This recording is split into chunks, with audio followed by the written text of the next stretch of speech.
con un posgrado en especialización.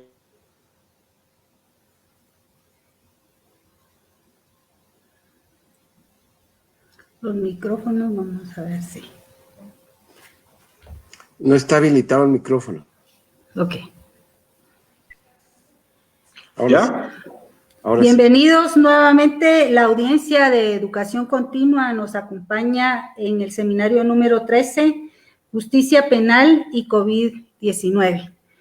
Es un gusto tener la presencia del maestro Luis Ramírez y el doctor Alejandro Rodríguez, quien va a moderar dicho evento.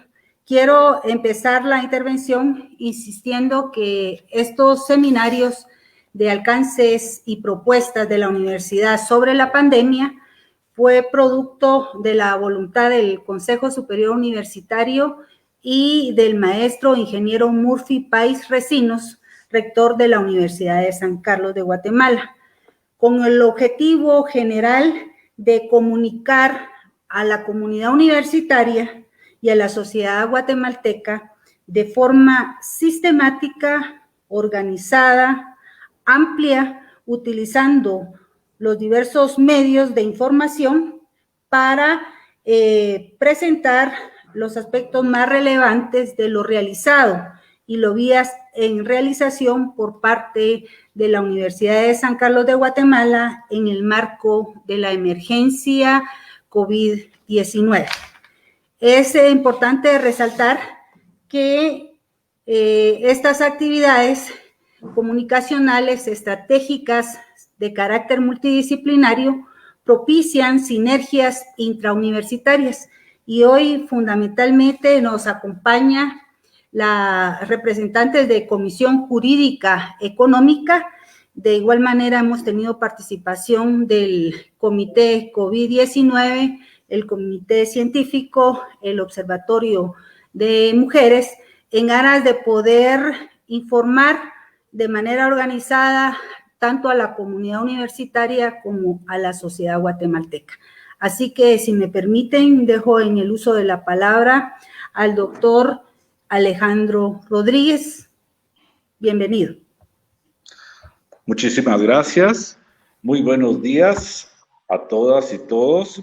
En primer lugar, agradecer a la Universidad de San Carlos y a su rector Murphy Páez por la posibilidad de realizar este evento que yo creo que es muy importante, un evento que tiene que ver con la pandemia de COVID-19 y su impacto en el sistema de justicia penal. En este sentido, digamos, creo que tenemos hoy sin duda, una gran oportunidad de poder disertar sobre el tema y encontrar todas las aristas que tiene un tema tan difícil como este. Y para el efecto se ha invitado a un experto en temas penitenciarios y en derecho penal, un gran amigo como es el doctor Luis Ramírez, quien además de haber trabajado por mucho tiempo en la reforma del sistema penal en Guatemala, también ha participado en múltiples actividades fuera del país, también en la reforma penal. En primer lugar, yo quisiera señalar que el doctor Luis Ramírez tiene un posgrado de especialización en Derecho Constitucionario con énfasis en lo penal por la Universidad Autónoma de México y la Universidad de San Carlos. Tiene un posgrado en Derecho Penal por la Universidad de Salamanca, España, y además tiene el título de suficiencia investigadora de la Universidad Pontificia de Salamanca con estudios de doctorado en Sociología y Ciencia Política. Además ha sido parte del programa formativo para implementar el juicio oral, Organización del Sistema de Justicia y Técnicas de Litigación Oral del Centro de Estudios de la Justicia para América Latina, CEJA. Creo que hablar del currículum del doctor también tiene que ver con sus consultorías de reforma de la justicia penal, ha sido consultor para el Programa de Naciones Unidas para el Desarrollo, tanto en Guatemala como en otros países. Participó del Programa de Gestión Judicial para Corte Suprema de Justicia de INL. Ha participado como consultor en la reforma del sistema del Ministerio Público de Honduras. También ha participado en cursos de capacitación a nivel internacional en el Ministerio Público de la República Dominicana y sobre análisis criminal y persecución penal estratégica. Ha sido asesor del Ministerio Público de Bolivia. Ha participado también con la Asociación para una Sociedad Más Justa, AJ, de Honduras.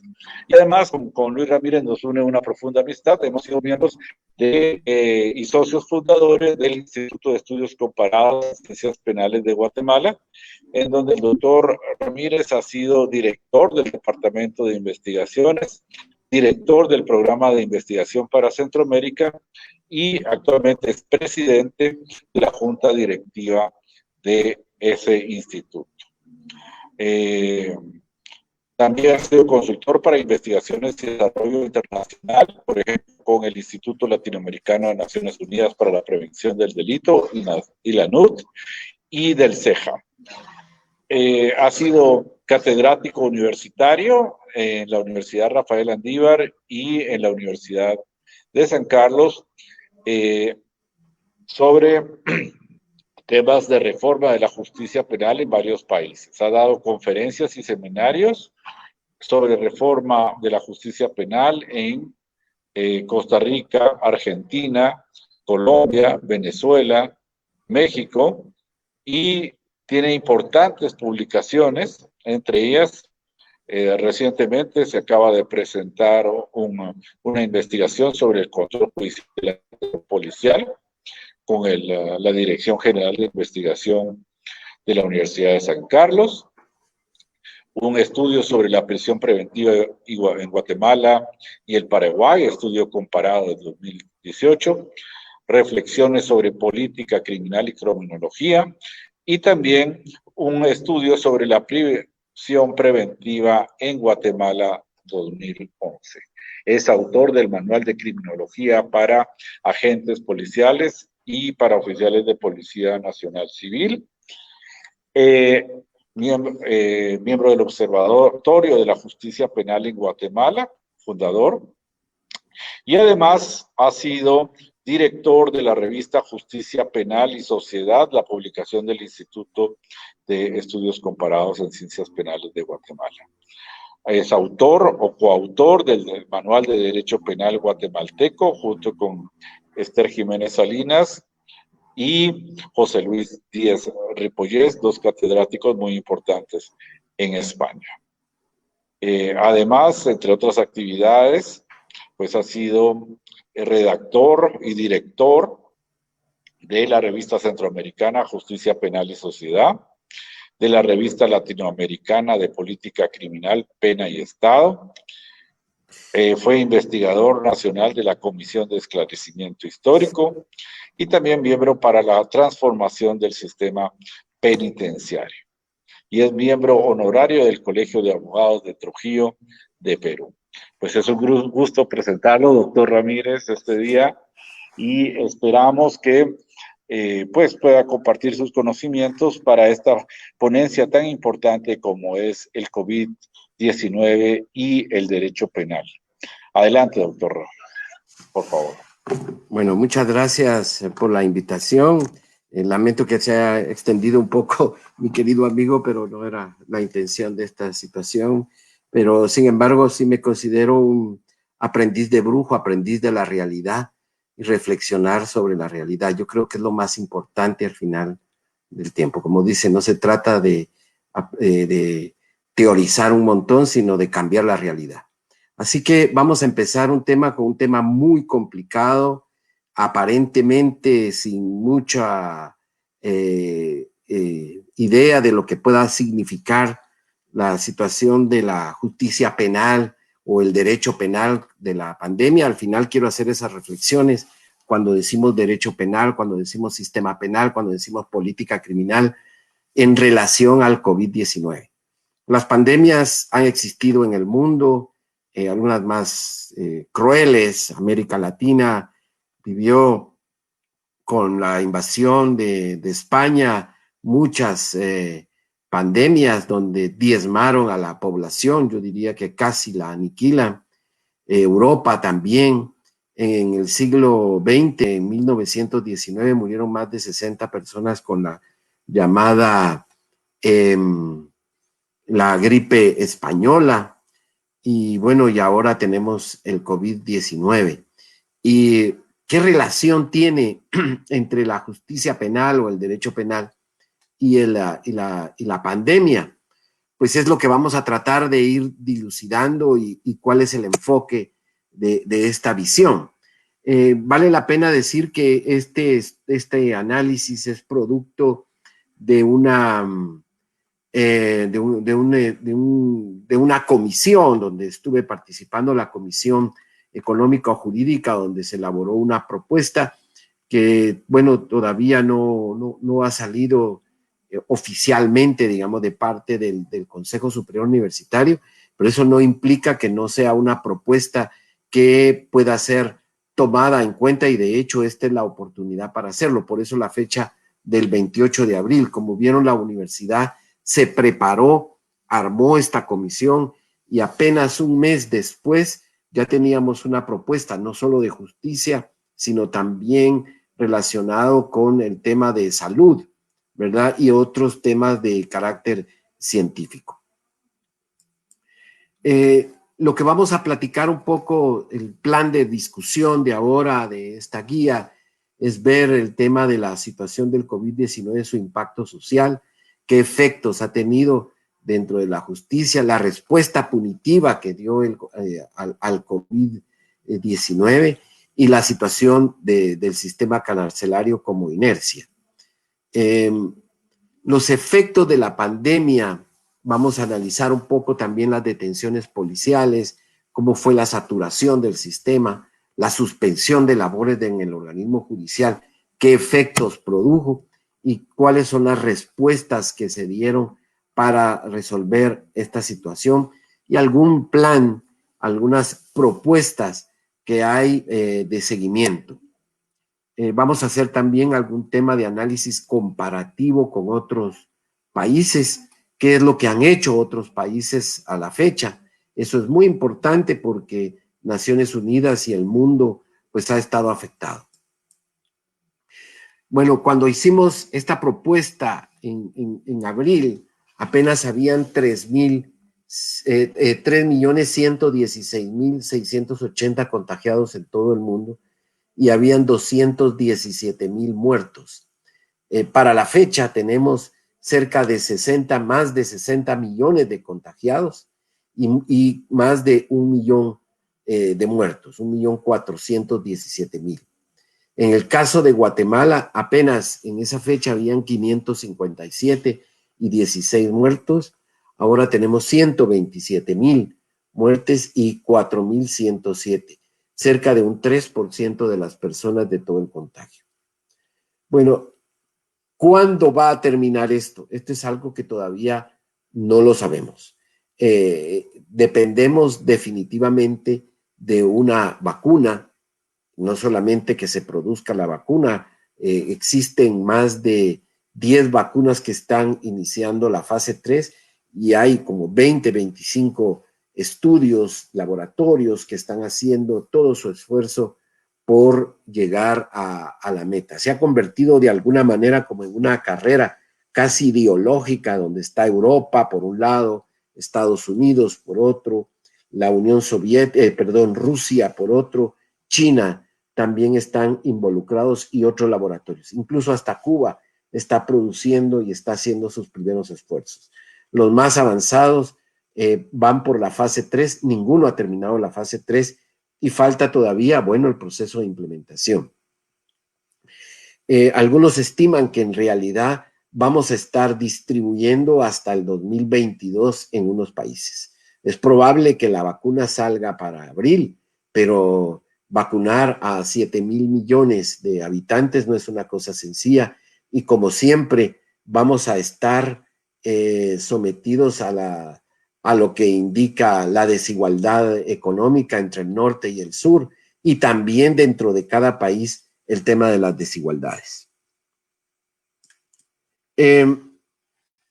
Las consecuencias de del COVID-19 pues son diversas. Estamos en una situación de distanciamiento social, en una situación de, en primer lugar, pasamos por una fase de encierro. Y eso creo que también en todo el mundo. Y eso ha traído pues consecuencias muy graves tanto para la economía como la prestación de servicios. La educación prácticamente se trasladó. Lo que son las crisis hacen también evolucionar. Digamos que el COVID nos presionó para desarrollar ciertas prácticas. De hecho, estas conferencias, los cursos en la universidad, el desarrollo que va a tener el tema de la educación a distancia va a ser espectacular, pero sin embargo el impacto económico va a ser enorme. Se espera que para este año Guatemala no va a crecer, en realidad va a tener un crecimiento negativo, se esperaba en abril de menos del 2%, lo cual tiene impacto directo en la reducción de ingresos de impuestos y por lo tanto en la disponibilidad de prestación de servicios públicos. Uno de los impactos que ustedes lo están viendo la semana pasada, pues fue precisamente el tema de la disputa del presupuesto, que es la punta del iceberg. El tema del presupuesto tiene que ver ahorita con el privilegiar determinadas zonas y otros no, se ha convertido en una crisis social. Por supuesto, se espera una disminución en las remesas, pérdida de empleos, se espera que 30 millones incrementen la ya desigualdad social en el mundo, vamos a llegar a 30 millones más de pobres y el incremento de la pobreza y la pobreza extrema. Por si esto no fuera menos, los huracanes en Centroamérica pues han causado un serio daño y esto va a causar una presión en la sobrevivencia. El tema de la sobrevivencia será intensa y por lo tanto se va a generar una tensión social por falta de satisfactores sociales esenciales. Y esto va a provocar un incremento de la conflictividad y la violencia social. Este incremento definitivamente tiene un impacto en lo que es la justicia penal. La demanda de resolución de conflictos en la justicia será mayor e intensa. Y lo estamos viendo efectivamente en las últimas semanas. Nos esperamos que para el otro año, no quisiéramos que fuera así, pero la situación de la conflictividad va a ser muy delicada, tanto en materia de violencia, en los estallidos sociales, y bueno, para nada es un secreto lo que pasó la semana pasada, es solamente el augurio de este panorama, de este escenario, y la disputa política. Yo creo que lo mejor fue lo que pasó anoche en el Congreso de la República, cómo va a estar la discusión política, y por lo tanto esa tensión va a repercutir en la gestión de la conflictividad social. Y esto nos trae a que los problemas de la democracia. Definitivamente la democracia se pone a prueba cuando existen crisis sociales, cuando existen graves conflictos sociales y dentro del esquema democrático y el respeto al Estado de Derecho. Esto es lo que vamos a tener, pero una democracia a prueba. El COVID-19 ha puesto en evidencia, y eso es lo más importante, la pandemia es una situación, no es lo mismo cómo ha sufrido la pandemia a pesar de los grandes niveles de infección, como lo vivió Alemania, como lo ha vivido Suecia, Finlandia, estos países con mayor estabilidad y mayor, digamos, desarrollo de la democracia, han sabido, a pesar de los grandes impactos, equivocaciones, el mundo ha visto grandes debilidades en el manejo de la pandemia, pero es importante cómo en estos países no ha existido conflictividad. No es necesariamente porque en estos países los suecos o los alemanes, vamos a decir los alemanes, sean más buenos y menos conflictivos que en América Latina, de ninguna manera. yo siento que las condiciones y los factores sociales hacen que la tensión social vaya generando mayor conflictividad. Entonces es importante ver que toda la conflictividad social, cuando es violenta, llega a la justicia penal. Y este es el elemento que tenemos que prever, ¿verdad? ¿Cómo va a ser el comportamiento? ¿Qué pasó durante el tema de las detenciones? Durante el tema de las detenciones, en realidad en Guatemala hubo más de 40,000 detenciones durante la época de la pandemia, cuando estuvieron los toques de queda. Más de 10,000 personas fueron atendidas por los abogados de la Defensa Pública Penal, fueron detenidos por violar, entre comillas, el tema del toque de queda. Y creo que esto significa privación de libertad, significa muchas circunstancias. Para darles una idea, en Guatemala se detienen anualmente en estas épocas más de 70,000 personas.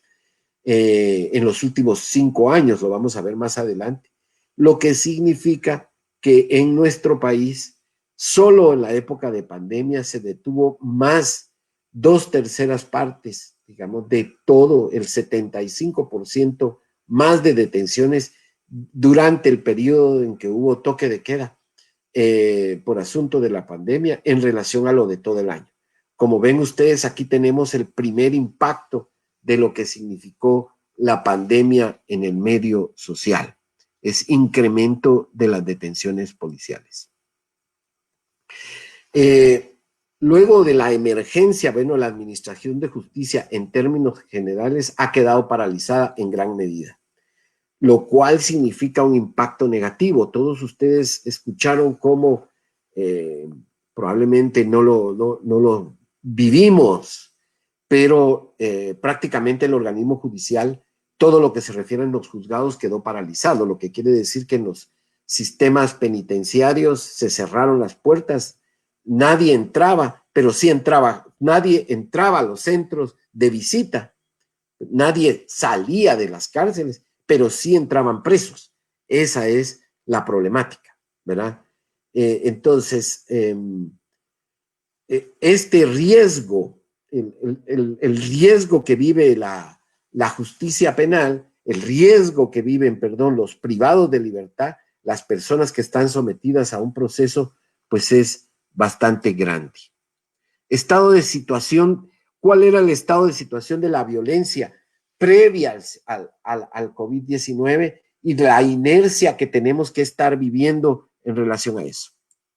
Bueno, para muestra este mapa rojo, nos dice cómo son las muertes violentas en el mundo, ¿verdad? Cómo está catalogado, se mide por cada 100,000 habitantes, y la concentración de esos puntos rojos que ustedes ven es la concentración de muertes violentas. No está de más plantear que vivimos la zona de violencia más grande del mundo, ¿verdad?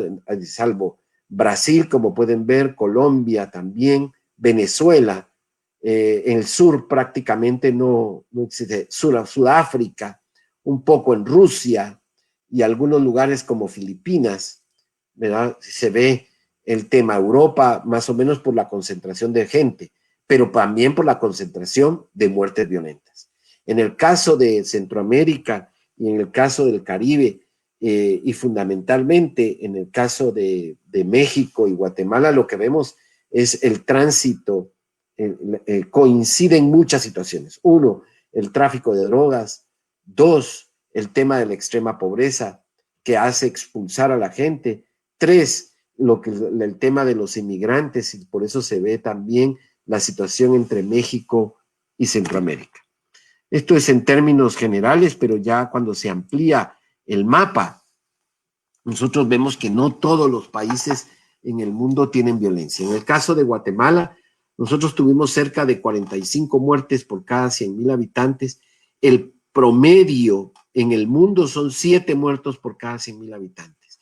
O sea, en el 2008 y en el 2009, Guatemala vivía uno de los temas más grandes y por eso se concentra Guatemala, Honduras y El Salvador, si se puede ver en la cifra, pues son los lugares donde más muertes por cada 100,000 habitantes existen. 50 muertos, 57 muertos en el 2008.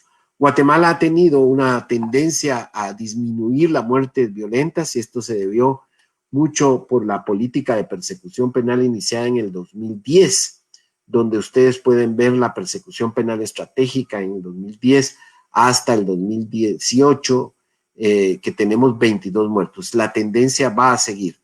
En el caso de Costa Rica, que es bastante equilibrado, Guatemala hoy tiene menos un punto del promedio de América Latina. Esto es un buen, pero estamos muy lejos de llegar al promedio de lo que podría ser el mundo, que son 6 muertos por cada 100,000 habitantes.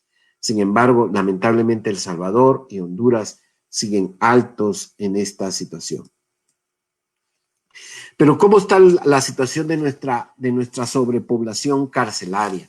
Según los estudios del ILANUD, el Instituto Latinoamericano, elaborados con información oficial en el 2018, es el tema más cercano, de lo que más se acerca hasta el 2018, pues tenemos una sobrepoblación carcelaria desde el 85%, una densidad de 85%. En Guatemala tenemos 342, junto con Bolivia, y de hecho Bolivia no es un país violento. Bolivia tiene 6 muertos por cada 100,000 habitantes. Tenemos una sobrepoblación carcelaria. Esto quiere decir, en términos de explicación criminológica, es que no hay una relación entre privación de libertad y lo que significa disminución de la violencia. No necesariamente. A pesar de que Guatemala está incrementando su número de presos por cada 100,000 habitantes y está disminuyendo su número de muertes por cada 100,000 habitantes, nosotros podemos observar que no todo, no hay una relación. Por ejemplo, Costa Rica, ¿verdad? También tiene una sobrepoblación carcelaria, tiene una sobrepoblación de más de 3,000 presos. El caso de Guatemala tenía en el 2018 24,000 presos y tenía 7,000 de capacidad. Ustedes pueden imaginar que estaba a más de 3. Ahora hay cerca de 28,000 detenidos. Estos son detenciones en las cárceles. Si ya hemos crecido 5,000 del 18,000 para acá, vamos a tener una proyección muy grande de presos. Cada vez hay más presos y más presos. Entonces, una de las estrategias definitivamente que deberían de tener los países es la disminución del tema carcelario, la disminución de la población carcelaria. Esa es una de las estrategias. Ustedes lo pueden observar en Estados Unidos. Una de las discusiones que hubo entre los candidatos presidenciales entre Biden y Trump fue precisamente la situación del sistema carcelario. Ustedes pudieron observar cómo el presidente actual de Estados Unidos le reprochaba al candidato Biden, al ex vicepresidente, que durante su época se había incrementado en una forma excesiva el tema de los privados de libertad, y cómo ahora una de las promesas de campaña precisamente de Biden es precisamente reducir la población carcelaria. Esta es una de las problemáticas más serias que tienen nuestros países.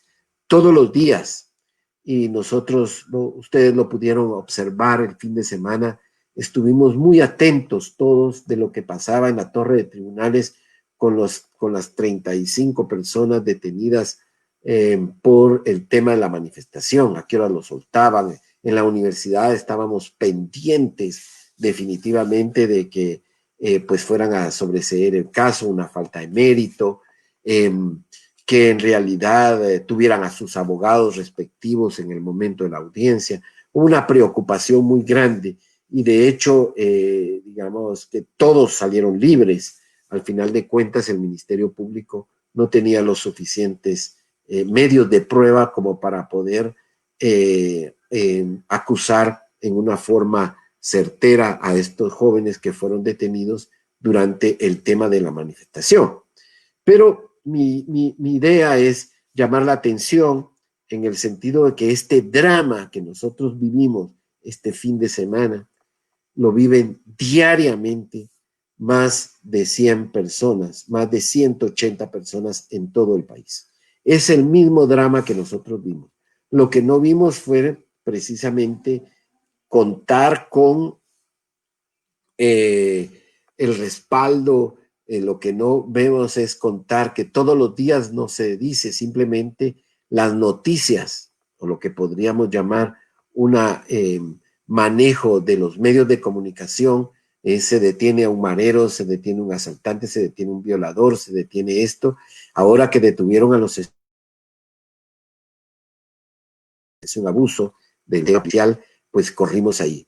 Pues señores, diario lo viven cerca de 180 guatemaltecos en todo el país este mismo drama. Ver si tienen un abogado, ver si la acusación es real, visualizar, y la mayoría son por faltas, como vamos a ver en los motivos del tema de la detención. Esto es importante tomarlo en cuenta porque el COVID no vino a presentar una imagen del sistema penal. El COVID lo que hizo fue desnudar nuestro sistema penal, ¿verdad? Y creo que estamos a la visión de sobre cómo reducimos la preocupación en todo el mundo, es cómo se reducen los grandes niveles de privación de libertad. Pero es interesante también cuando vimos el mapa rojo, ese donde aparecen nuestros 3 países, que nuestros 3 países aparecen esencialmente señalados como los más violentos. Cuando nosotros penetramos en nuestro país y penetramos la composición estructural y social de nuestro país, vamos a ver que no todos los departamentos son violentos como aparentemente aparece en toda la situación. Hay una correlación, si queremos verlo así, entre población indígena y tasas de muertes por cada 100,000 habitantes. Entonces, la violencia no siempre está presente en algunos países. Por ejemplo, en el caso de Jalapa, que tiene 0.1% de población indígena, tiene un 34%, una tasa de muertes de 34 muertes por cada 100,000 habitantes.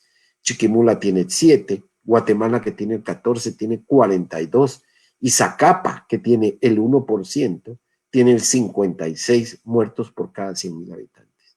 Sin embargo, vamos a ver Totonicapán, que tiene la tasa más baja de muertes por cada 100,000 habitantes, con un 97% de lo que podría ser la tasa de población indígena. Y lo mismo Sololá, con un 96 y una tasa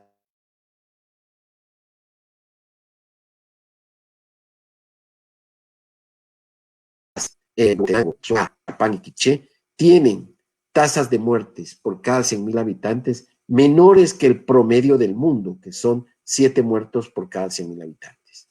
Como ven, no todo nuestro país está pintado de rojo. Son algunas regiones y hay una correlación. No quiero decir aquí que los indígenas sean buenos y los ladinos son malos. Simplemente hay condiciones estructurales, condiciones de relacionamiento que permiten visualizar de que en unos lugares existen unos controles sociales, una visión. Incluso no tiene que ver una relación entre pobreza y tasa de violencia.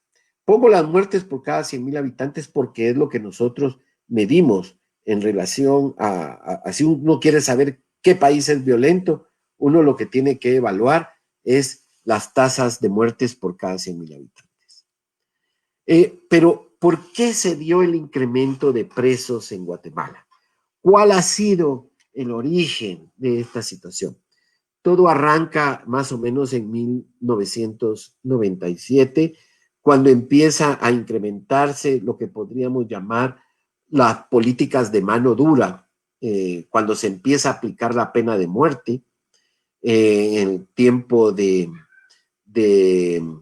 los primeros fusilados fueron en el tiempo de Arzú, después incluso durante el tema del proceso de la firma de paz, se aplicó mucho, se modificó el Código Penal, se amplió la aplicación de la pena de muerte, incluso se aplicó todavía la pena de muerte en tiempos de Portillo, ¿verdad? Donde indultó a unos, pero realmente permitió la aplicación de la pena de muerte a otros. Esto trajo consigo también la modificación de la prisión preventiva, el tema de ampliar los criterios de la prisión preventiva.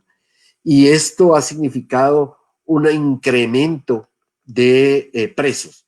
No necesariamente este incremento significó la disminución de la violencia. Conforme fueron incrementándose los presos, también se fue incrementando las prisionizaciones. Así tenemos que en 1996 teníamos 67 muertos por cada 100,000 habitantes y en el 2009, 67 presos por cada 100,000 habitantes y en el 2009 llegamos a 84 presos por cada 100,000 habitantes. Contrario, en 1999 teníamos 26 muertes por cada 100,000 habitantes y en el 2006 llegamos a 47 muertos por cada 100,000 habitantes. Como pueden ver, no hay una relación entre más presos, menos violencia. Entonces, este incremento de mano dura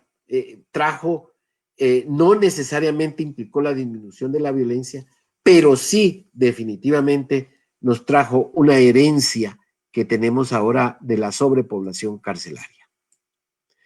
¿Cuál es la situación de la carcelaria ahorita, en el 2017, previo a la situación de la pandemia? O sea, previo a que nos detuvieran, a que detuvieran 40,000 personas más. Hay que separar la situación entre detención policial y lo que es el tema de los que están presos. Pero inicialmente, los que estaban presos, si tomamos un tema en el 2017, teníamos una capacidad de 6,301 y mujeres un total de 6,809. Pero sin embargo teníamos una población de 21,000 presos, una sobrepoblación de 14,000 presos, lo que nos da 306. En el 2020 teníamos población de 25,000 presos y ahora tenemos una ocupación del 374, una población de cerca de 18,000 presos más de lo que soporta nuestro sistema carcelario. Entonces, la pandemia vino a desnudar esta situación. Ahora imagínense ustedes 25,000 personas encerradas y si queremos mantener distanciamiento, queremos mantener de que no exista definitivamente lo que podríamos llamar pandemia, riesgo de contagio. Esta es la realidad de nuestro país. Pero la detención policial, que es distinta, la policía detiene a la gente y se lo lleva, lo presenta al juez. ¿Cuántas veces una persona ha sido detenida, o por lo menos, cuántas personas, cuántas detenciones hubo desde 2010 hasta el 2018? Crecimos de 22,000 detenciones, de 23,000 detenciones policiales en el 2010 hasta 66,814 en el 2018. Cerca de 456,000 presos, detenidos, por la policía en los últimos 10 años. Este es un riesgo. Pero además tenemos detenidos por faltas. Si bien en relación, ¿qué quiere decir detenciones por faltas? Y precisamente fue la detención que se hizo en el 2019. Si tuvimos 28,000 detenidos por faltas y se da en el 2018 y en el 2020 más o menos la misma situación de detenciones, hoy vamos a tener cerca de 68,000 detenciones policiales. Esto significa una situación muy crítica para la población de poder contraer lo que podríamos llamar el tema del COVID y la concentración de personas. Cada vez que detenemos personas, el riesgo de incremento en el sistema carcelario es mayor. Bueno, es importante ver cuáles son los motivos por los cuales se encuentra privada la libertad las personas condenadas. Aquí tenemos cerca de 14,000 presos en una muestra de casos, hasta aportación ilegal, hasta 100 presos por tipo de delito. Son casos graves, pero no necesariamente son casos, al haber incrementado, por ejemplo, a 30 años la pena, a 50 años la pena de privación de libertad. Nosotros, por ejemplo, en el tema del asesinato y en el tema del homicidio, en el tema de asesinato hasta 50 años, nosotros vamos a tener que esos 2,119 probablemente pasen en el centro carcelario cerca de 25 años de su vida en los centros carcelarios. Esto es prácticamente inhumano. Son penas crueles, inhumanas y degradantes. Lo mismo vamos a ver en el tema de la extorsión, y a veces se acumulan el tema de asociación ilícita por violación, por robo. Tenemos robo por equipo terminal móvil. Ustedes se imaginan esa modificación al tipo penal de robo de celulares. También tiene que ver con situaciones. Vamos a tener gente durante mucho tiempo privada de libertad. Ya a la gente ya no le va a importar salir, estar condenado a 50 años y pasar para al menos 25 años de su vida en la cárcel, prácticamente es una muerte civil.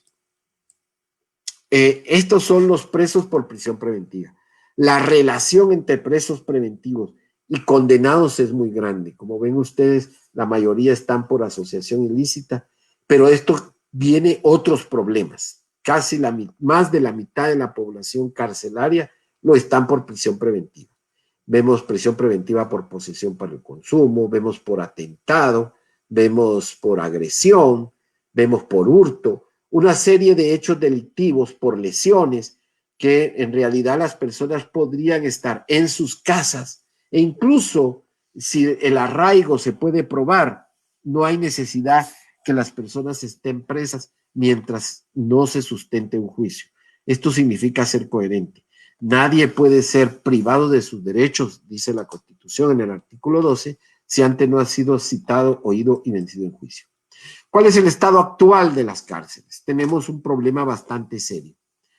La informe de la Comisión Interamericana de Derechos Humanos en su visita del 2017 contempló situaciones muy graves: el hacinamiento, infraestructura deficiente, falta de separación entre personas procesadas y sentenciadas, falta de higiene y servicios sanitarios y lugares dignos para pernoctar, lo cual significa un riesgo muy grande para que las personas pues puedan, digamos, para el tema de salubridad, alimentación inadecuada en cantidad y nutrición, ausencia de programas enfocados a la reinserción social prácticamente inexistentes para la cantidad de presos, una falta de enfoque diferenciado de respeto a las personas pertenecientes a grupos, a situaciones especialmente de riesgo, adultos, mujeres embarazadas, personas con opciones sexuales distintas a la masculinidad y feminidad. Y lo más serio, el tema de la vida. Solo en el 2016, en 2015 y 2016 se cometieron cerca de 116 asesinatos en los centros de detención. La tendencia es que para el 2027, si ahora tenemos 27,000 presos en el 2020, vamos a llegar a tener 60,000 presos, ¿verdad?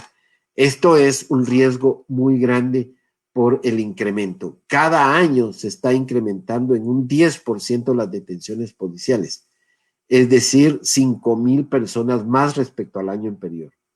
Cada año, en promedio, han sido detenidas cerca de 50,000 personas. Esto es un riesgo muy grande para el tema del COVID. Pero hay que otros problemas nos vemos. ¿Cómo queda el sistema de justicia? La atención, la capacidad que tiene el sistema para resolver conflictos. Esa capacidad que tenga la justicia de tratar todos los detenidos por la policía y la capacidad de resolver los casos, lo que podríamos llamar un modelo de gestión eficiente en el sistema de justicia. Para muestra un botón. Podrían haber mucha información sobre cancelación de audiencias, sobre todo el tema, pero lo más importante que me interesa mencionar es que tenemos una gestión ineficiente. La duración, según el último observatorio, el anterior lo trabajamos con Alejandro Rodríguez, pero en el último que se presentó la semana pasada, un proceso para que se ponga una sentencia en primer grado, o sea, sin necesidad de recurso de apelación y nada, dura un promedio de 777 días. Esto tiene repercusiones muy graves. En primer lugar, porque en prisión preventiva, por eso es tan importante la relación de la gestión judicial y el respeto a los derechos de las personas. Una persona en prisión preventiva, para que exista una sentencia, dura más o menos 500 días más de aquello que está previsto en la legislación. O sea, si la legislación dice que tiene 120 días, quiere decir que él está más de 500 días presos de aquello estipulado por la ley para esperar una sentencia. Y además de eso, con un 52% de preso. Si la situación es una medida sustitutiva, o sea, está en su casa, ¿verdad? Con una medida sustitutiva a la prisión preventiva, la persona dura 350 días más de lo estipulado para que tenga un juicio. Y sin embargo, podemos ver cuál es el horario que tienen los juzgados. No estoy hablando del horario ahorita en pandemia, estoy hablando del horario normal en los últimos 10 años, 15 años. Los juzgados, en el caso de los tribunales, desarrollan audiencias hasta antes de mediodía, ¿verdad? Como ven ustedes, el 5% se desarrolla a mediodía, antes de las 11 horas, el 15%. Tenemos un grave y profundo problema en la gestión judicial. Eso es un problema bastante serio. El sistema de justicia es muy lento para resolver. ¿Dónde está la razón? En su modelo de gestión. Después de la 1 de la tarde, y esto lo acaba de sacar el observatorio, ustedes lo pueden buscar en internet, ahí está el informe, sale después de las mediodía, prácticamente casi menos del 1% de audiencias se desarrollan en ese horario. Entonces, hay un problema que no se optimiza el tiempo de los jueces. Estamos en una situación bastante delicada respecto al modelo de gestión. Y si nosotros vemos cuáles van a ser las tendencias de la prisión preventiva y los condenados en el año 2027, del estudio que desarrollé entre Paraguay y Guatemala, nos muestra que para el 2027 vamos a tener 40,000 presos en prisión preventiva. Ahorita tenemos cerca de 13,000, 14,000. Vamos a tener 40,000 presos. Y si sigue la tendencia como está ahorita. Y vamos a tener cerca de 24,000 presos o 23,000, 22,000 en condenados, que van a estar por mucho tiempo en el sistema carcelario. Entonces, y con una sobrepoblación ya no va a ser de 300, sino será cerca de 600% de la capacidad. Esto quiere decir que por cada cama, si existe, o un colchón, o un espacio donde pueda dormir una persona, vamos a tener 7 personas en los centros carcelarios. Bueno, ¿cuáles son las recomendaciones para responder al tema de pandemia? Ya hemos visto, en realidad, recapitulando, lo que puede ser la situación de la situación carcelaria, el problema de la justicia, el tema de la violencia, y ante todo me he preocupado por demostrar que más detenciones no significan menos violencia, ¿verdad? Y esto es una tendencia no solo en Guatemala, sino en todos lados, una tendencia a tener cada vez más presos y no necesariamente esto tiene un impacto en la disminución de la violencia.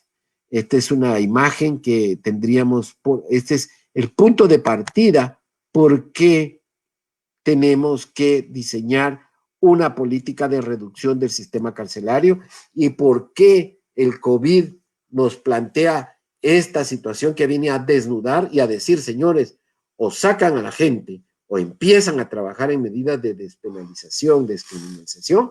De lo contrario, vamos a tener una explosión hasta el 2022 con sobrepoblación carcelaria, un alto riesgo de contagio.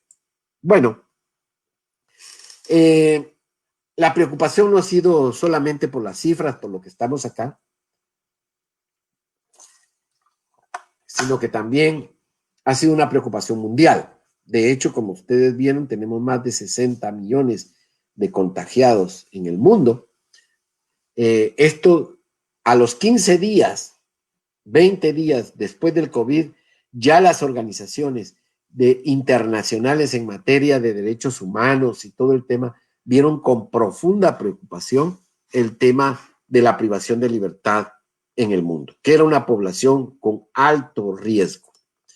Las declaraciones, manifiestos y de todo se vino de la Organización Mundial de la Salud, con protocolos sobre cómo debería de atenderse en el sistema carcelario. La oficina del Alto Comisionado de Derechos Humanos, la Alta Comisionada de Derechos Humanos, Michelle Bachelet, sacó inmediatamente comunicados, resoluciones en la cual insta a los gobiernos a reducir la población carcelaria.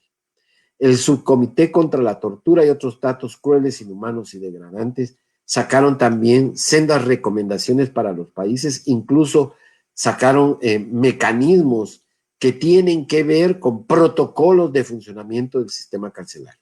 La Cruz Roja Internacional también se hizo presente, la Comisión Interamericana de Derechos Humanos, la Corte Interamericana de Derechos Humanos, el más alto organismo de derechos humanos en América, sacó un comunicado promoviendo e instando a los gobiernos a diseñar estrategias para liberar personas presas.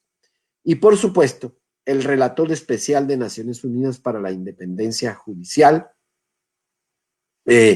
produjo una serie de recomendaciones e incluso promovió en mucho la posibilidad de que entrara en funcionamiento el sistema de justicia a través del desarrollo de audiencias virtuales. O sea, tratar del distanciamiento en la materia de justicia y que el sistema de justicia no se paralizara. Esto es muy importante porque una justicia paralizada sin decisiones, pero la policía trabajando en la calle, quiere decir que se nos iba a incrementar innecesariamente el sistema carcelario sin toma de decisiones.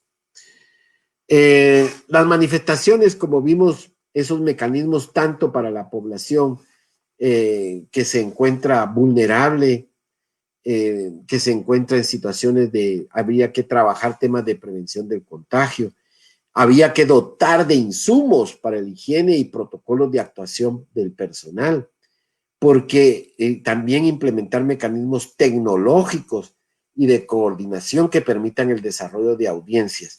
En Guatemala tenemos un grave problema que son las salas de audiencias, la posibilidad de desarrollar audiencias con los privados de libertad en los centros carcelarios es bastante limitada.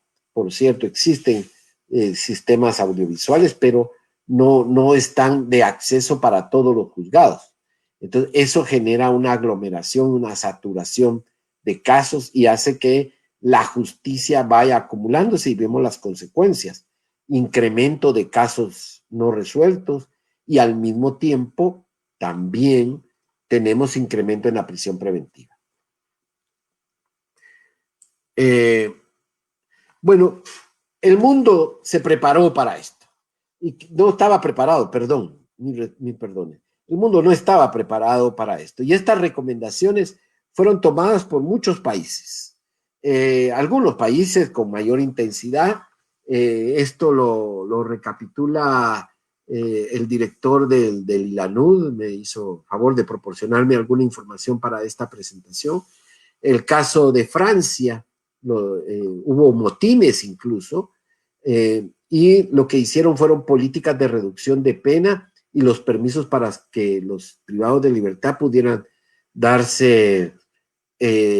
estar en su casa sin consulta previa por la Comisión de Aplicación de las Penas.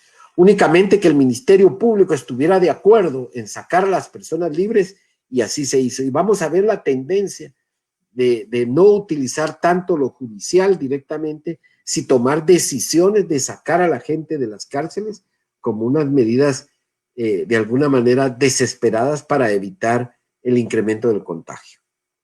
En el caso de España, se permite a todos aquellos que tenían, en España existe una de las condenas, es que la persona pueda tener fines de semana de un régimen abierto, ¿verdad? Puede estar con su familia el fin de semana y regresar a la cárcel durante la semana, este medido de régimen semiabierto.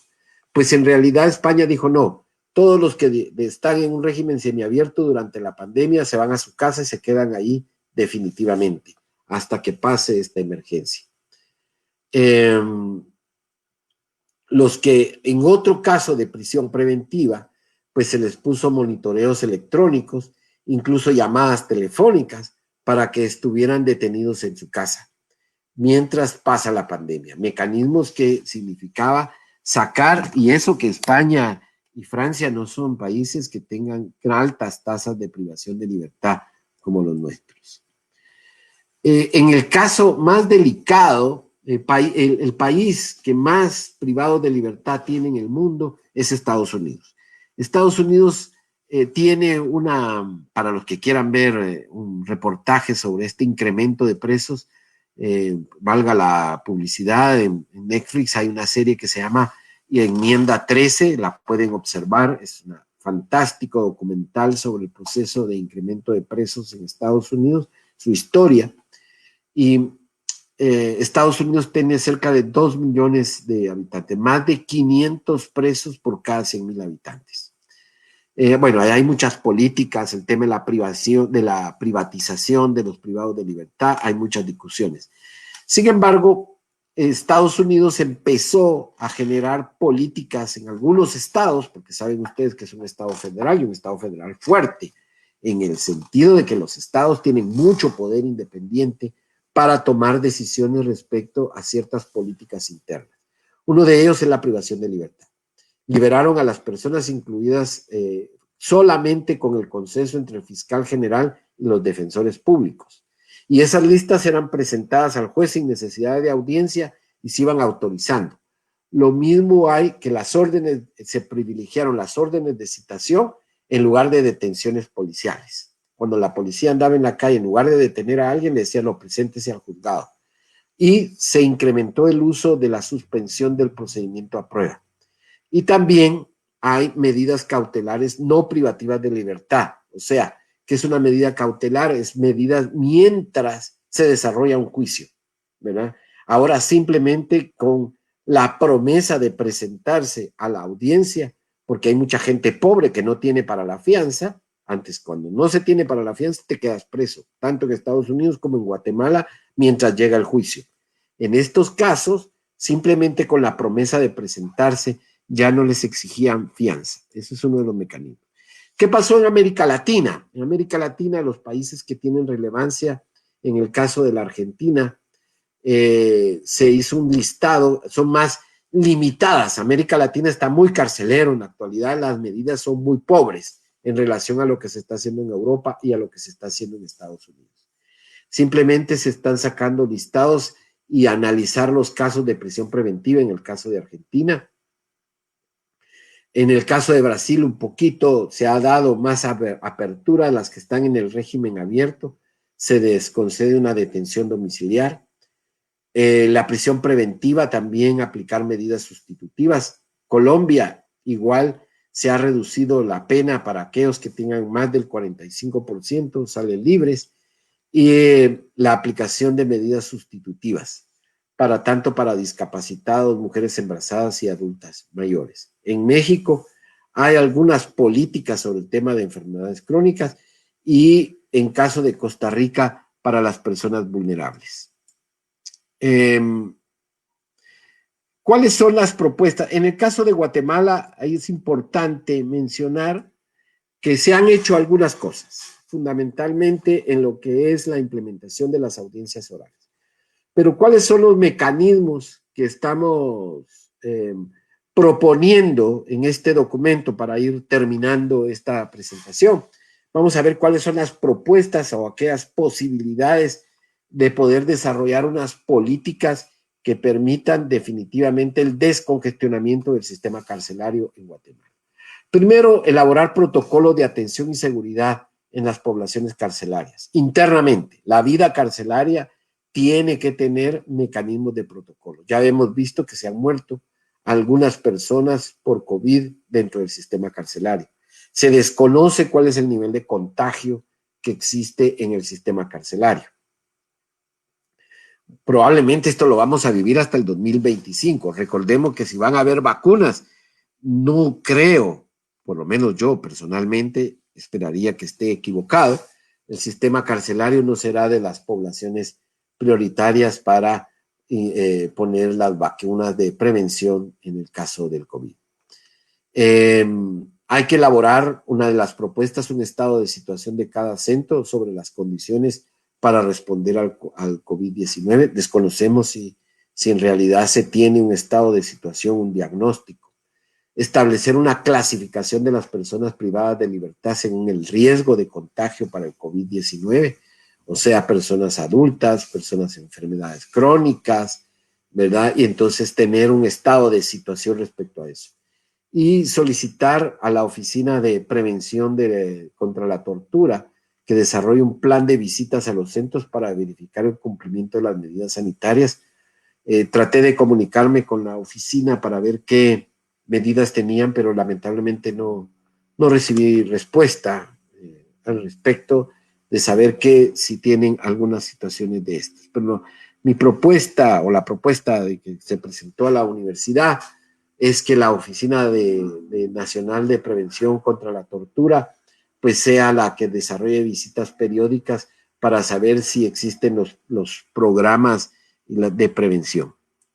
Otro elemento importante es proveer de tecnología adecuada a los funcionarios de justicia y centros de detención para poder realizar audiencias virtuales. Esto es muy importante, que en los centros de detención puedan implementarse espacios para que los presos puedan tener su audiencia con los juzgados, de tal manera de limitar, o salvo casos excepcionales, pues los presos estén saliendo de los centros de detención para poder tener su debido proceso ante la justicia. Es necesario crear centros de videoconferencias o mecanismos que permitan desarrollar, o hay tantas plataformas que se podrían implementar en los centros de detención para poder desarrollar audiencias.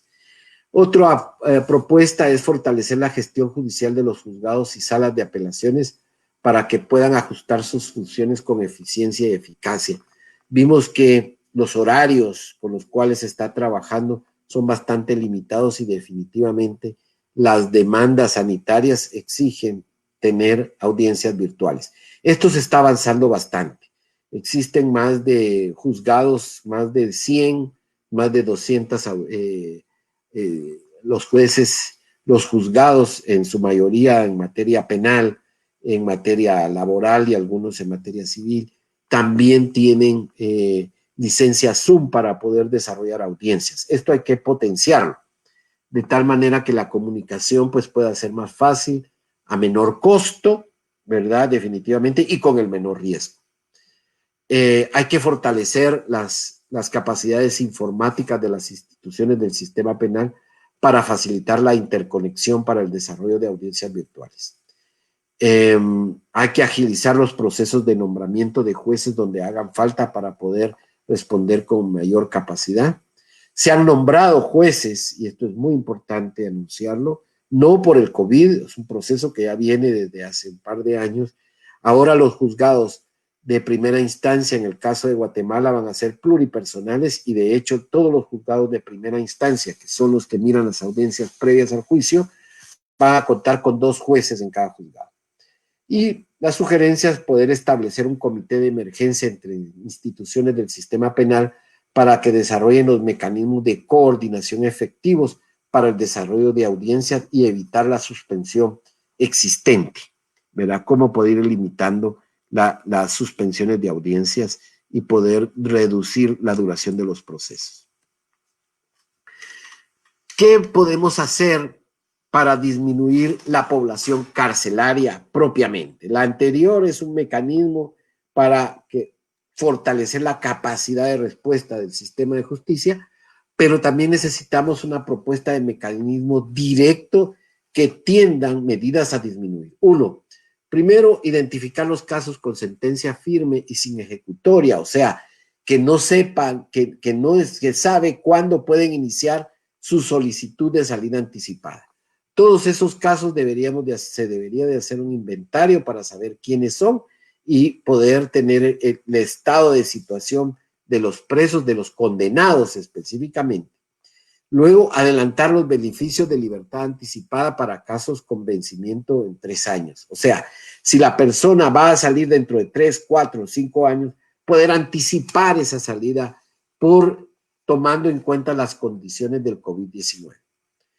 Otro elemento importante, muchos de los que están privados de libertad están porque no tienen dinero para pagar la multa, ¿verdad? Han sido condenados por el tema de narcotráfico, pónganse ustedes a $50,000 de multa y no la pagan. Esa multa se convierte en prisión automáticamente. O sea, habrá mucha gente que está presa porque no tiene dinero para pagar ese tipo de multas exageradas.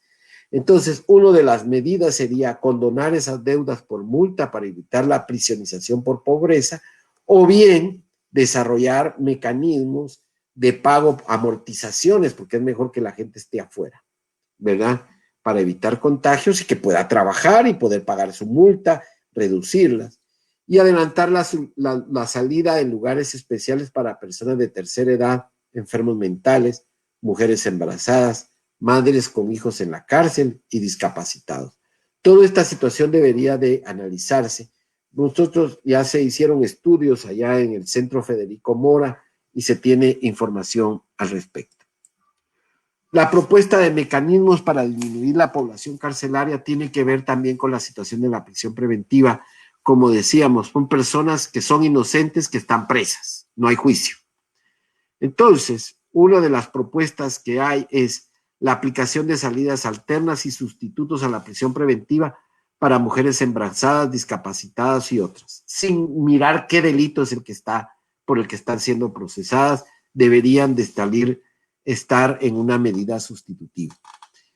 Definitivamente, a pesar de que la ley se sacó hace unos años, la ley del control telemático, ellos le están poniendo costos, lo cobran, pero tampoco está implementado. Esto está a cargo del Ministerio de Gobernación. Sin embargo, no existen los controles telemáticos. Entonces, ese es uno de los elementos que habría que sacar, la detención domiciliaria para determinados casos y analizar todo aquel de prisión preventiva que tenga arraigo y pueda de alguna manera, con cierta certeza de los delitos no ameritan y hay arraigo, poder dar el SINMA. Pero al mismo tiempo que damos arraigo, tenemos que agilizar el sistema de justicia para tener juicios. Luego tenemos evitar la duplicación, evitar la aplicación de prisión preventiva para casos nuevos. Esto es muy importante, tenemos que cerrar el chorro y decir, señores, allá en audiencia de primeras declaraciones, definitivamente la prisión preventiva que empiece a funcionar como excepción y no como la regla. Tenemos que fortalecer todos esos mecanismos. Y luego realizar las detenciones policiales únicamente para casos graves. Esto es muy importante, diseñar una política de detenciones policiales y no tener esa masificación que hicimos en el COVID-19. Fue tremendo, 40,000 personas detenidas y llevadas a los centros de detención. Luego también es muy importante, y esto tal vez es la clave de muchas cosas, es diseñar una política de persecución penal que evite las detenciones masivas y aplique salidas alternativas para evitar llegar a juicios en forma masiva. O sea, esto es muy importante, una política de persecución penal minimalista. La mínima presencia en las detenciones y en la prisión preventiva, un ministerio público más activo en cuanto a la resolución de los conflictos y menos que en realidad la prisión, las detenciones y la prisión sea por los casos mucho más graves. Mecanismos adicionales. Eso es un tema que yo creo que hay que elaborar un proyecto de ley temporal de aplicación de alternativas a la privación de libertad por el COVID-19, que contemple todas aquellas disposiciones de aplicación que no sean factibles aplicarse por algún impedimento legal y que en el presente caso pues son mínimas y en realidad debería de desarrollarse para evitar la sobrepoblación carcelaria. De parte de la universidad y de la... creo que es importante diseñar un mecanismo de un programa de investigación permanente que tenga como objetivo evaluar y elaborar propuestas viables sobre transformaciones institucionales del sistema penal con el objetivo de verificar el impacto del COVID y disminuir el tema del impacto del COVID-19 en las cárceles y poder tener un sistema de justicia mucho más racional que privilegie la gravedad de los hechos delictivos y no simplemente unas detenciones arbitrarias y detenciones innecesarias. Yo creo que hay que diferenciar entre detenciones arbitrarias y detenciones innecesarias. O sea, la necesidad de intervención del sistema punitivo deberá ser únicamente por los casos más graves y por el menor tiempo posible. Bueno, algunas conclusiones generales. Creo que la pandemia del COVID-19 continuará al menos por 2 años y por lo tanto el riesgo de padecer esta enfermedad estará latente. La población privada de libertad en la actualidad está en alto riesgo de contagio y eso es muy importante considerarlo y puede irradiar sus efectos a la comunidad. Tanto las visitas pueden contagiar a los privados de libertad y los privados de libertad servir de mecanismo también de contagio para el personal penitenciario y personal del sistema de justicia. Total, el contagio no sabemos por dónde puede pasar. Por sí mismo, el tema de las medidas de salubridad que deberíamos de tener respecto al COVID-19, siento que se ha relajado un poco el tema, pero sin embargo, los contagios no bajan de 600 al día, y de 6, 7, 10, 15, 20 muertos diarios. Esto es una situación complicada. Sumemos 15, 20 muertos diarios y multipliquémoslo por 365 y vamos a ver cuáles son las expectativas de muerte. Y si se nos destapa esto dentro del sistema penitenciario, vamos a tener una crisis de seguridad, de salubridad muy grande. Un tercer elemento es la sobrepoblación carcelaria. Y las condiciones deplorables de las cárceles constituyen una variable que potencia el riesgo de contagio masivo.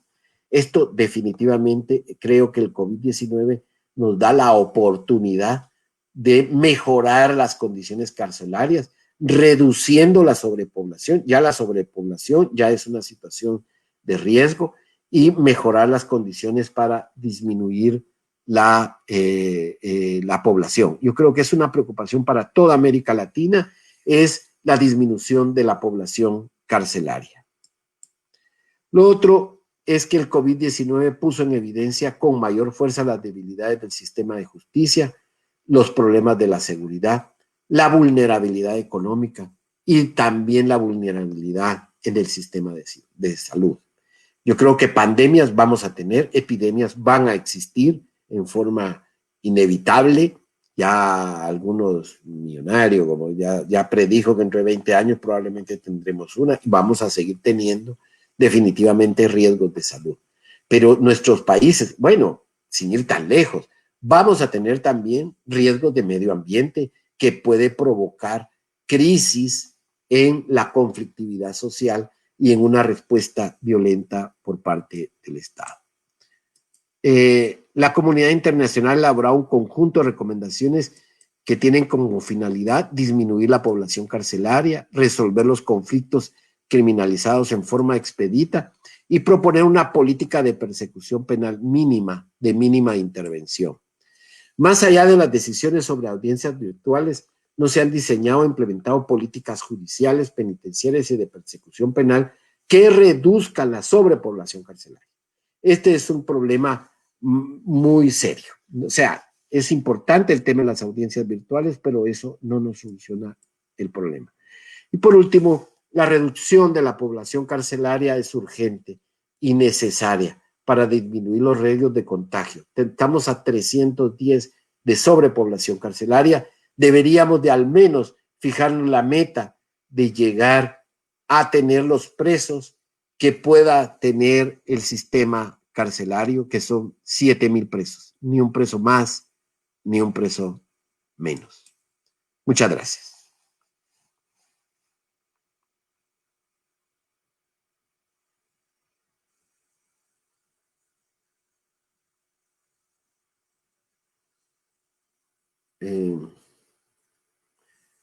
No sé quién continúa. Por mi parte, he terminado.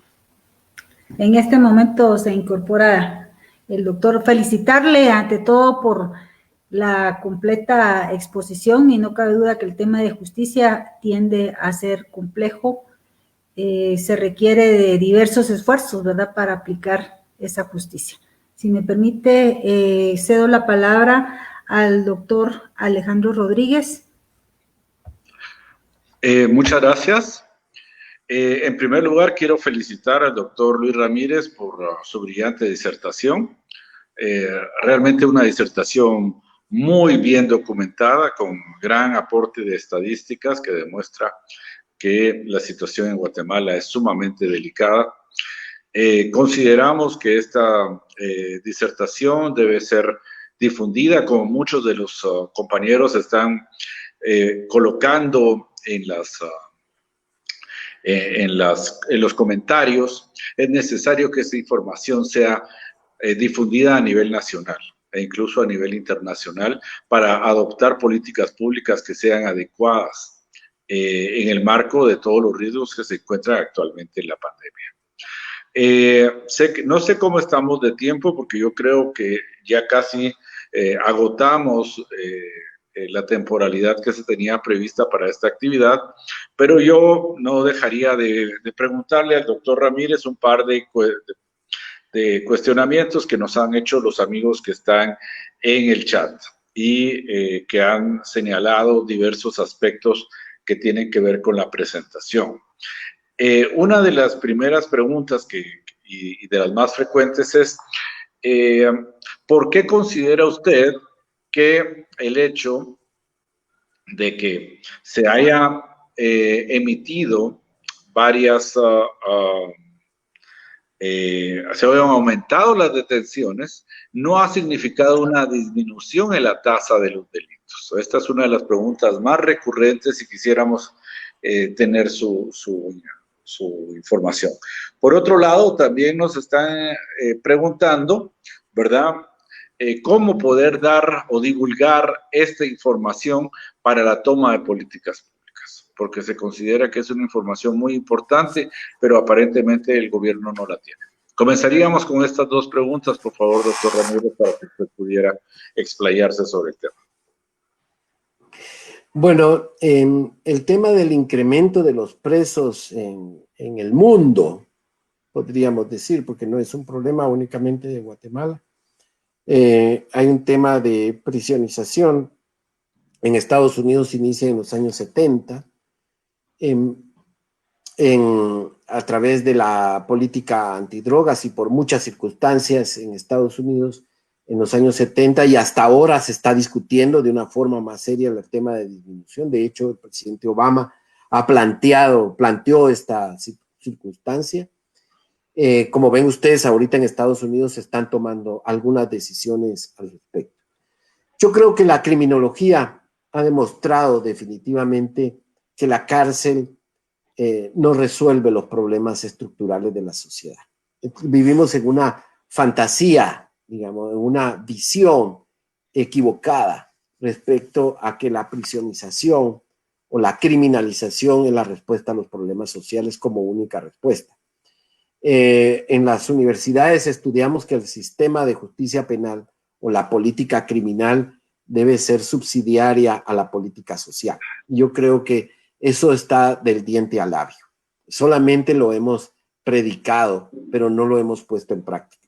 Estamos poniendo adelante de la carreta y atrás los bueyes, ¿verdad? Ese es uno de los problemas muy serios en la visión del sistema de justicia. Yo creo que hay buenas prácticas. Bueno, con Alejandro nos tocó compartir. Él era secretario de Política Criminal y yo era consultor del PNUD en el periodo de la doctora Claudia Paz y Paz, y nos tocó trabajar el tema del diseño de una política de persecución penal efectiva, eficiente y subsidiaria, y se logró bajar el número de muertos, pero en realidad con el diseño de una política de persecución penal donde se privilegie lo estratégico. O sea, queremos disminuir las muertes violentas, pues por supuesto hay que atacar a aquellos que matan más personas. Entonces, trabajar persiguiendo, por ejemplo, las organizaciones criminales de sicariato, ¿verdad? El tema de drogas se persigue mejor atacando los mercados ilegales de drogas, el mercado ilegal de armas. Nuestro país es muy, igual en Estados Unidos hay una política muy permisiva respecto al tema de portación de armas. Estamos cerca del 80% de las muertes, más del 80, del 85% de las muertes violentas se produce por armas. Quiere decir que restringir el arma podría ser uno de los mecanismos adecuados, pero tenemos empresas muy preocupadas por el tema de su venta, de su producto. Entre más armas venden, más tienen. Otro tema clave es que, por ejemplo, ciertos hechos delictivos no necesariamente se resuelven con la prisionización, ¿verdad? Yo creo que en el caso de nosotros hemos estado en un proceso de criminalización mucho más fuerte de ciertas conductas. Por ejemplo, la violencia contra la mujer. Creo que es importante definitivamente que la violencia contra la mujer, el sistema de justicia penal pueda intervenir, pero en realidad debemos de buscar que la política social de tener mecanismos alternativos contra la violencia de género, que tiene que ver con una masculinidad, con temas de formación desde la escuela, con la democratización del país, con mayor participación de la mujer, ¿verdad? El tema de que las niñas sean vistas como personas vulnerables y dar un trato, empezar a discutir socialmente. La mejor política criminal no hay mejor política criminal que una buena política social. Entonces, paralelamente a como hacemos política criminal, hay que criminalizar ciertas conductas y descriminalizar otras. Voy a poner un ejemplo. El daño al medio ambiente que estamos haciendo alrededor de las grandes empresas, alrededor de la contaminación de los ríos, a pesar de estar en criminalización primaria, es decir, está prohibida por la ley, no estamos haciendo mucho por los procesos de criminalización secundaria de persecución delictiva. Cada año nos comemos el petén de una manera voraz, botamos árboles a granel, pero no estamos haciendo nada por la persecución delictiva, tanto en el tema de medio ambiente, tanto en el tema de monopolio de carácter económico. O sea, hay conductas delictivas que causan más daño, la trata de personas, en lugar de estar persiguiendo, digamos, pequeños hechos delictivos, hurtos en la calle, ¿verdad? Cuando en realidad tenemos problemas de corrupción muy grandes.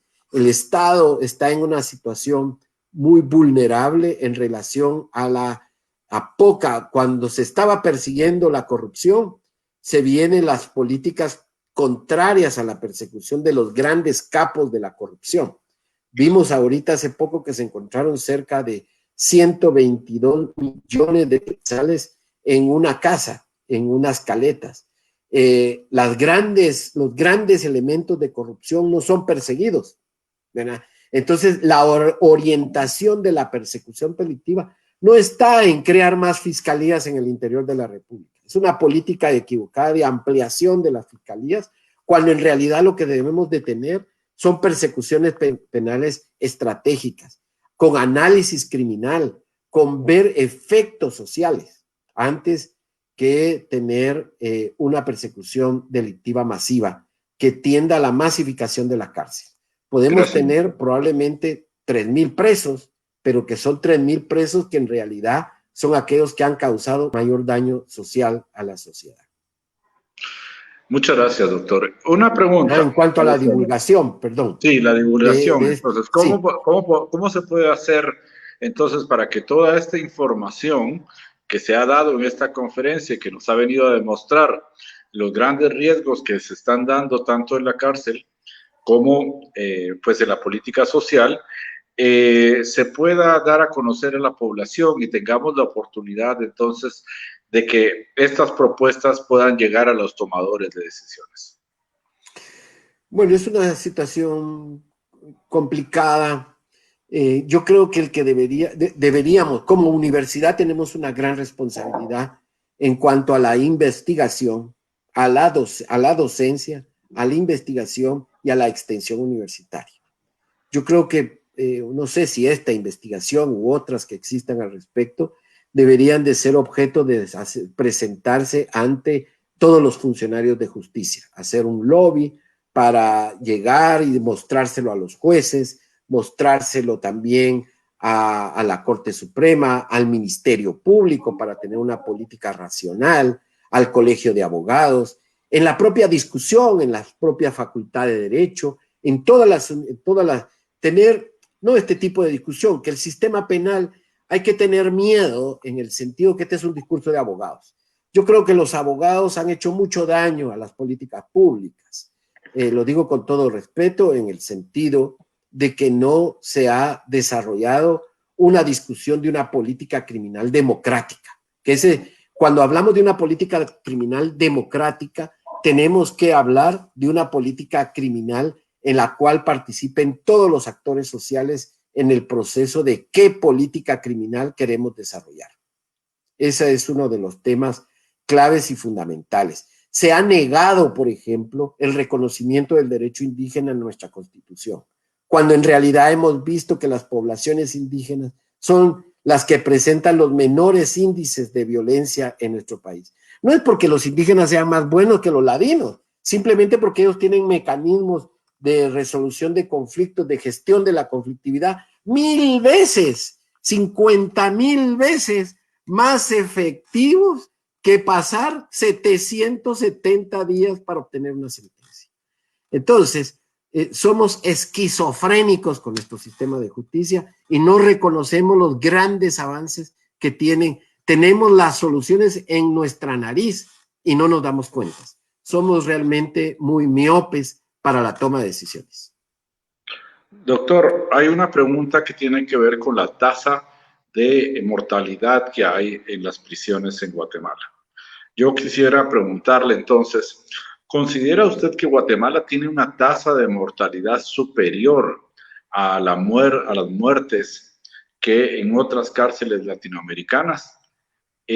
¿Cuáles serían las razones por las cuales en Guatemala hay una tasa tan alta de mortalidad?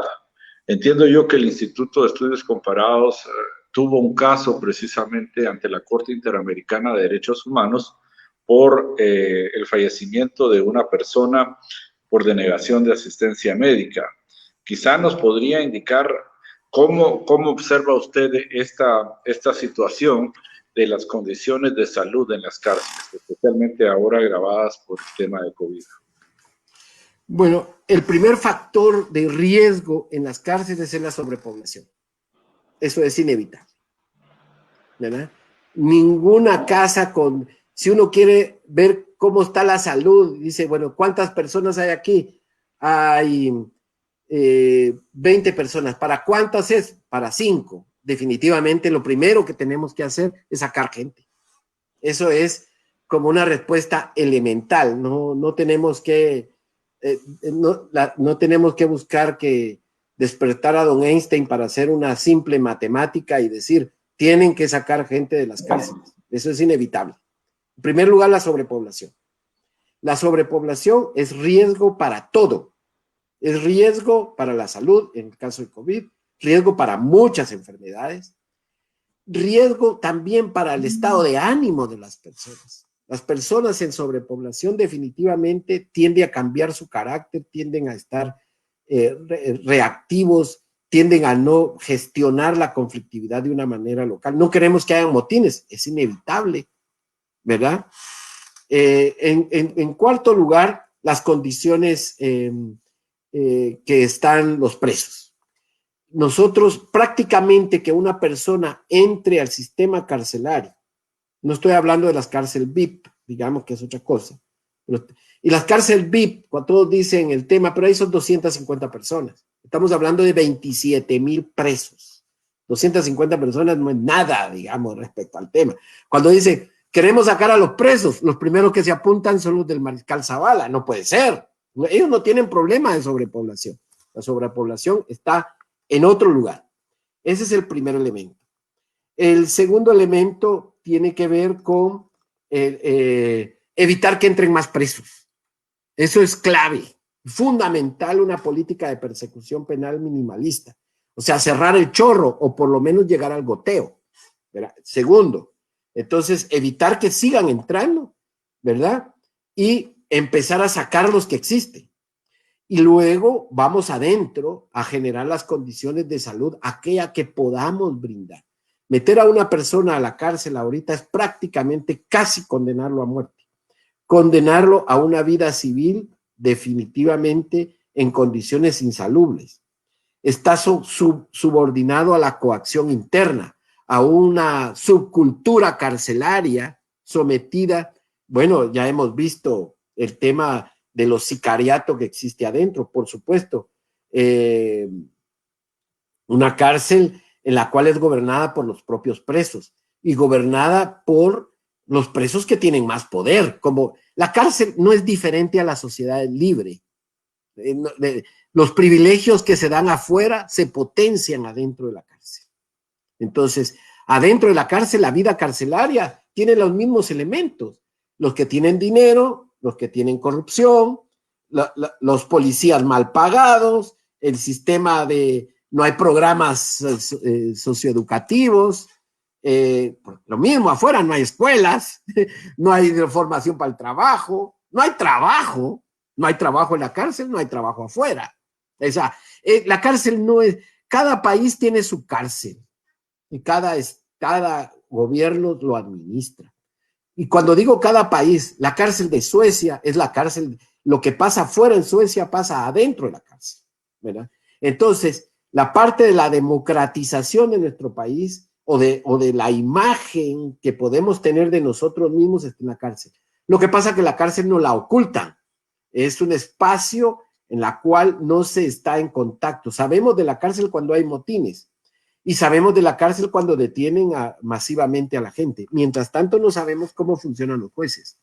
A los jueces yo les decía la vez pasada, esos 27,000 presos que están ahí es responsabilidad también de los jueces y también responsabilidad del sistema de los fiscales, ¿verdad? Y a veces de una mala defensa. Pero normalmente todos los presos que están en la cárcel han sido porque un fiscal lo pidió y porque un juez lo autorizó. No tenemos ya a don Alejandro. Bueno, pero quisiera agregar en el sentido de que Alejandro Rodríguez es el que llevó los casos ante la Comisión Interamericana y definitivamente Guatemala tiene condenas a nivel internacional por el tema carcelario, tanto por situación de la salud, ¿verdad? El propio Alejandro ha llevado 2 casos que ha ganado frente a la Corte Interamericana y otro de negociación con la Comisión Interamericana por las situaciones de salud dentro de las cárceles. En 1992 murió una persona supuestamente por cólera, donde nunca le dieron, nunca se hizo una necropsia clara, fue enterrado rápido, pero fue condenado el Estado de Guatemala a pagarle a su familia una cantidad de dinero porque no tenía dinero, oigan esto, no tenía 50 quetzales para pagar la multa. Y cuando entró a la cárcel, lo mataron. O se enfermó de cólera, que fue lo que dijo el sistema carcelario, y se murió. Esa es la historia de este muchacho. La otra es una señora que padeció de diabetes, le cortaron la pierna y no recibía el tratamiento adecuado hasta que falleció. sea, permanentemente, no me importa. Cuando entra a la cárcel, entra el ser humano en su situación. Entonces, creo que Guatemala fue condenada precisamente por ese caso ante la Corte. Y también tenemos sicariato. Recordemos el caso Pavón. Eso no está lejos. Hay una persona condenada por el caso Pavón en Suiza, de lo que pasa en la cárcel, de lo que el Estado propiamente ingresa a hacer a la cárcel. Hay gente condenada por el caso Pavón Real. O sea, hay hechos probados que entraron a Pavón y mataron a la gente y simularon un ataque. Eso no es un relato lejos. Eso es un hecho judicial y una sentencia. Aquí en este país y también en Suiza se probó esa situación con Sperense. No sé, doctora Heidi, si seguimos o yo sigo. No, muchas gracias. En primera instancia, felicitarle porque no cabe duda que hemos tenido la oportunidad no solamente de conocer la realidad en las cárceles y la importancia de fortalecer la justicia, pero con una visión estratégica. Realmente no vamos a poder combatir la justicia si no tenemos una visión integral para ir abordando dicha problemática. Yo quiero aprovechar el espacio, si me permite, porque mencionaban, bueno, ¿dónde podemos publicar su investigación? Yo le ofrezco en el Instituto de Análisis e Investigación de Problemas Nacionales. Hemos dado seguimiento a diferentes problemáticas y para nosotros realmente sería un gusto, si usted lo autoriza, el poder editar un artículo en relación a dicha problemática. Así que yo quiero agradecerle en nombre de la Universidad de San Carlos de Guatemala por esa visión integral en torno a la justicia. Es un gran reto y desafío para el caso guatemalteco y desde luego también en condiciones de pandemia COVID-19. Quiero finalizar esta intervención en primera instancia expresando un agradecimiento a la visión del Consejo Superior Universitario, a quienes integraron las diferentes comisiones nutridas de centros de investigación y para mí realmente fue un honor el haber tenido la oportunidad de presentar ante ustedes expertos en diferentes disciplinas. La visión de la universidad, yo siempre he afirmado que el potencial de la única universidad estatal, la Universidad de San Carlos de Guatemala, radica precisamente en el conocimiento que administra. Y hoy, a través de una estrategia de comunicación, fue posible informar, comunicar, organizar todo ese contenido y trasladarlo a la comunidad universitaria y al pueblo de Guatemala, con el espíritu de ir generando no solamente debate y discusión, sino ir transformando esa cultura democrática que requiere tanto el país. Este trabajo fue realizado gracias a la voluntad de diversas comisiones, entre las que destacan la Comisión de COVID-19, la Comisión Científica, la Comisión de Análisis de Coyuntura, de Justicia Económica y desde luego hay un apoyo significativo de todo un equipo de trabajo. Yo realmente soy una facilitadora del proceso.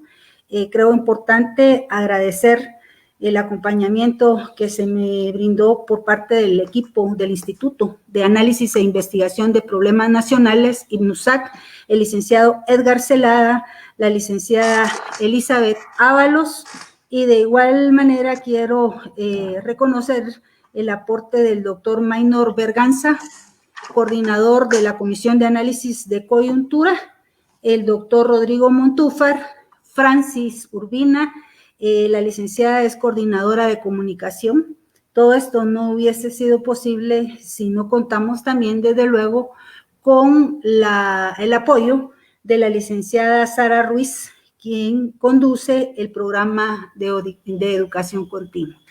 Con el esfuerzo de las diferentes disciplinas y con una visión clara de poder aportar soluciones a esos problemas nacionales, la Universidad de San Carlos ha tenido la oportunidad de hacer efectivo el lema filosófico que nos identifica: ir y enseñar a todos. Vamos a continuar con nuestros seminarios, esperamos encontrarnos el próximo año, en el 2021. Un abrazo fraternal de parte de las autoridades de la Universidad de San Carlos de Guatemala. Yo creo que hay grandes retos y desafíos. Y entonces para nosotros es importante generar incidencia y transformar nuestra cultura en aras de consolidar ese sistema democrático. Así que muchas gracias. Quiero reiterar el agradecimiento a la licenciada Sara Ruiz, quien finalmente nos brindó todo su acompañamiento, y a ustedes, la audiencia, estamos para servirles. Muchas gracias. Que tengan el mejor de los días.